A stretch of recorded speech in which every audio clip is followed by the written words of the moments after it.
Most people choose their retirement account the same way they choose a seat on an empty train. They just pick one.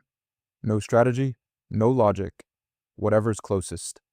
And it costs them. A wrong choice here, compounded over 30 years, can mean losing $50,000 or more. Not from bad investments, just from picking the wrong account type. Here's the thing. The math on this is actually simple, but it requires knowing one thing about yourself that most people have never thought to calculate. First, let's kill the biggest myth. Both a 401k and a Roth IRA grow your money completely tax-free while it's inside the account. The growth itself is never taxed either way. The only difference, the only one, is when you pay taxes. A 401k, you pay later. A Roth, you pay now. Traditional 401k, you put in pre-tax dollars. Your taxable income drops today. Your paycheck goes further. But when you pull money out in retirement, you pay income tax on every dollar. Roth IRA, you put in money you've already paid tax on. No discount today.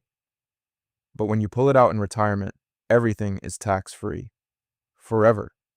Here's where it gets counterintuitive.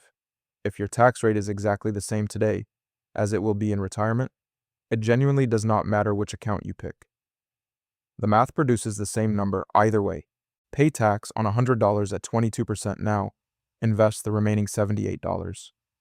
Or invest the full $100 now, pull out $78 in retirement after paying 22%.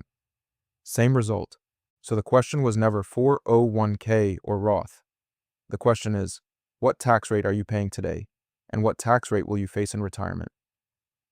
If your tax rate will be lower in retirement, the 401k wins. Defer taxes to when they're cheaper. If your tax rate will be higher in retirement, the Roth wins. Pay taxes now while they're cheaper. That's the whole decision. Here's something critical that most people get wrong. Your tax rate in retirement has nothing to do with how much you earned during your career. It's based entirely on what you withdraw each year once you stop working.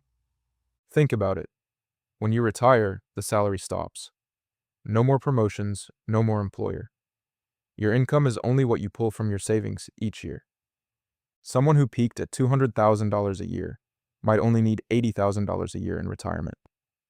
The mortgage is paid off. The kids are grown. You're not commuting, not saving for retirement, not buying work clothes. Spending typically drops 20 to 30%. That $200,000 earner in the 32% bracket drops to the 22% bracket in retirement. The 401k captures that difference and turns it directly into wealth. That said, if you've saved so aggressively that your withdrawals stay high, or you have Social Security, rental income, or pension income stacking on top, your retirement income might not drop much. In that case, the Roth becomes more attractive even for high earners. The point is, think about what you'll actually spend in retirement, not what you earn today. Most people in their 20s and early 30s are in their lowest earning years. Tax bracket is low. Income will almost certainly grow. That means tax rate in retirement will likely be higher than today. At 24 earning $50,000, you're probably in the 22% bracket. After 35 years of career growth, you might be pulling $80,000 a year in retirement, still in the 22% bracket. But future tax rates may not stay where they are. Governments are running historic deficits. If rates rise, and many economists expect they will, a Roth hedges you against that entirely. Pay tax once at today's rate. Everything that grows after that. Yours. Tax-free. Forever.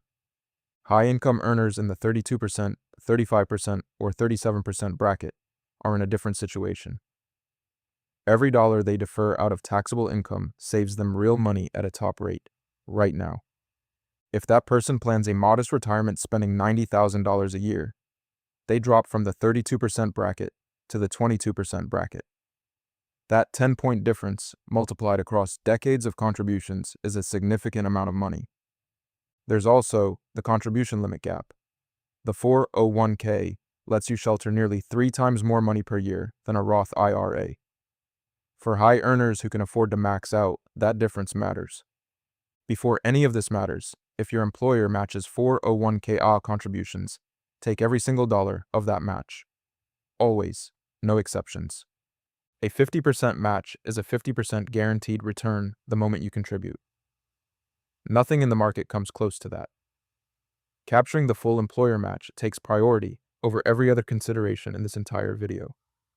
One more thing, Roth IRAs have income limits. Above a certain threshold, single filers can't contribute directly. Check the current IRS limits for your filing year. They adjust annually. If you're above the limit, there's still a legal path, the backdoor Roth. Contribute to a traditional IRA, then immediately convert it to a Roth. It works cleanly as long as you don't have other pre-tax IRA balances. Look up the pro rata rule before doing it. Here's the decision in plain terms. First, capture your full employer match, always, in your 401k, free money, non-negotiable. Second, if you're early career, lower income, or believe your tax rate will rise, prioritize Roth after the match. Third, if you're high income in a top bracket now and expect a lower bracket in retirement, prioritize 401k after the match. Fourth, if you can afford to do both, do both. You'll have a pre-tax bucket and a post-tax bucket in retirement, letting you draw from whichever is more tax efficient that year. The worst thing you can do is nothing. Every year you delay is a year of compounding you cannot recover. The second worst thing is picking an account randomly and never revisiting it. Run one calculation. What tax bracket are you in today? And what do you realistically expect to spend in retirement? That answer tells you exactly what to do. The account that wins isn't the one your HR software defaulted to. It's the one that matches your tax situation. Now you know how to figure out which one that is. New breakdown every week. Subscribe so you don't miss it.